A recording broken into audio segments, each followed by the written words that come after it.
Hi, thanks so much for joining me. I'm going to be making a wonderful beef British Indian restaurant style jalfrezi tonight, so let's get cooking. So first of all, because this is British Indian restaurant style, we're going to pre-cook our beef. The golden rule for boiling beef in advance is 30 minutes, so we've got some nice beef there with a little bit of fat. Just going to cover it with water.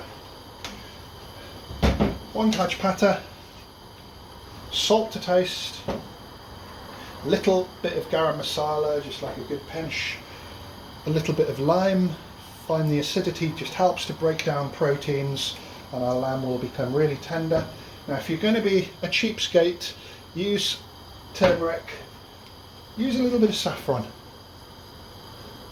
You get a fantastic colour and an infused flavour. We want that on a low heat for 30 minutes with a lid on. So do not boil it, just simmer it gently. We'll come back in 30 minutes. There were no peeking, so the lid's been on. We can see our beef is nice and soft. So we just allow that to cool down. Once it's cooled down, just separate the beef from the saffron infused water that provides a great stock. So just heating up some base gravy. I've got another recipe tonight, prawn and mushroom madras, so do stay tuned for that also. So add just enough oil to cover the bottom of the pan. It's heated. 1 onion, nice and chunky for jalfrezi dishes. We just want to give that a really good stir till it softens and the layers of the onion start to separate. That's happened, we can add the beef that's been separated from the stock because I want to brown the beef a little bit. As always, I'll put the ingredients and the quantities in the description of the video. So this is a nice little dish here with a few tweaks of my own. Generally, British Indian restaurant style of cooking is worthy of respect. It's what most people are familiar with in the UK. But it's a little bit like somebody liking Mexican food and going to Taco Bell at the same way. Both the beef and the onions are browned slightly. In with the ginger and garlic paste. We can add some freshly chopped green chilies to taste as well. A little bit of salt to taste.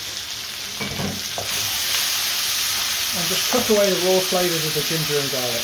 Garlic starting to catch on the bottom. Next we can add green and red pepper, cut up nice and chunky, similar to the onions, and we just need to make sure they're starting to soften after a good stir.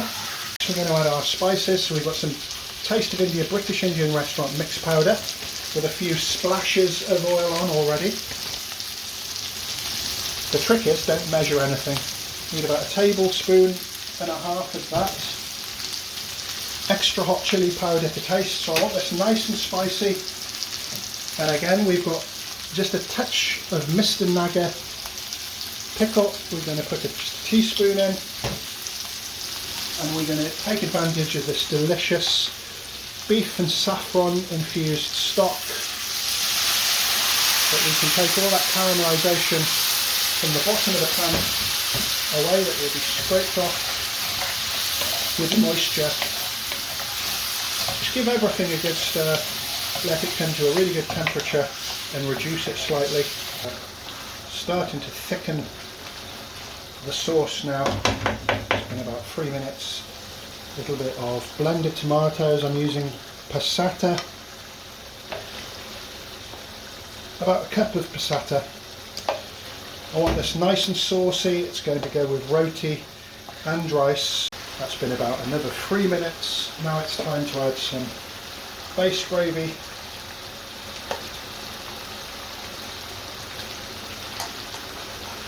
Around 180 mils there, so about 1.5 cups. I think that should do it. Just give that a stir, and it needs to come to a good sizzle again with the oil splitting.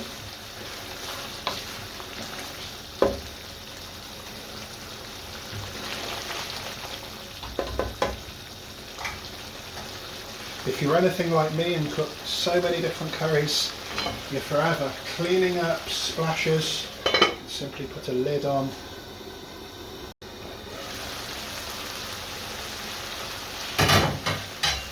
It still needs to thicken up slightly. Next, a little handful of fresh coriander, cherry tomatoes cut in half. We've got the juice of around half a lime. Give that a stir.